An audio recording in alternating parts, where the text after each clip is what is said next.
যুক্তরাষ্ট্রের নিউ ইয়র্কে শুরু হয়েছে জাতিসংঘ সাধারণ পরিষদের ৮০তম অধিবেশন। মঙ্গলবার অধিবেশনের মঞ্চে দাঁড়িয়ে ভাষণ দেন মার্কিন প্রেসিডেন্ট ডোনাল্ড ট্রাম্প। হোয়াইট হাউসে ফিরে আসার পর এটি জাতিসংঘে তার প্রথম ভাষণ। স্বাগতিক দেশের প্রেসিডেন্ট হিসেবে ট্রাম্প দীর্ঘ বক্তৃতা দেন, যেখানে জাতিসংঘকে কটাক্ষ করে অকার্যকর আখ্যা দেন এবং নিজেকে বিশ্ব রাজনীতিতে সফল হিসেবে উপস্থাপন করেন। ভাষণের শুরুতেই জাতিসংঘের কার্যকারিতা নিয়ে প্রশ্ন তোলেন ট্রাম্প।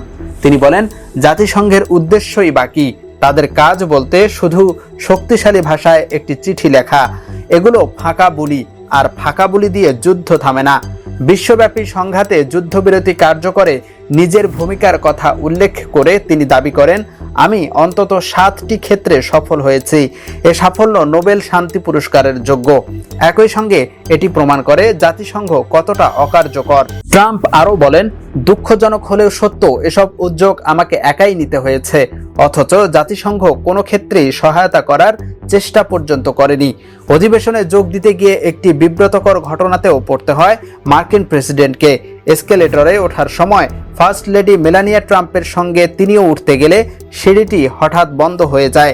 এতে দুজনেই হতভম্ব হয়ে পড়েন। পরে মেলানিয়া পায়ে হেঁটে ওঠেন আর তাকে অনুসরণ করেন প্রেসিডেন্ট ট্রাম্প। বক্তৃতায় এই ঘটনাকে কৌতুকের ছলে উল্লেখ করেন ট্রাম্প। তিনি বলেন, জাতিসংঘ থেকে আমি 2টি জিনিস পেয়েছি, একটি খারাপ এসকেলেটর এবং একটি খারাপ টেলিপ্রম্পটার। এ সময় পুরো পরিষদে হাসির রোল পড়ে যায়। তবে রসিকতার পাশাপাশি কঠোর ভাষাও ব্যবহার করেন ট্রাম্প। বিশেষ করে ফিলিস্তিন রাষ্ট্রকে স্বীকৃতি দেওয়া কয়েকটি পশ্চিমা মিত্র দেশের সমালোচনা করেন তিনি।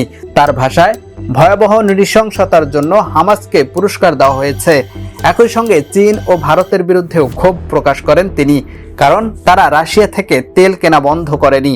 যদিও রাশিয়ার বিষয়ে তুলনামূলক সংযত ছিলেন, তবে ইঙ্গিত দেন ওয়াশিংটন প্রয়োজনে নতুন নিষেধাজ্ঞা আরোপে প্রস্তুত।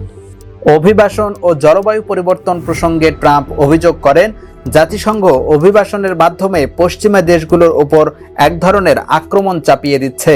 জলবায়ু পরিবর্তন নিয়ে বৈশ্বিক উদ্বেগকে তিনি আখ্যা দেন বিশ্ব ইতিহাসের সবচেয়ে বড় প্রতারণা হিসেবে। জাতিসংঘের সাধারণ অধিবেশন ঘিরে বিশ্ববাসী যেখানে সমাধানের আশা করে, সেখানে ট্রাম্পের বক্তব্য নতুন বিতর্ক সৃষ্টি করেছে।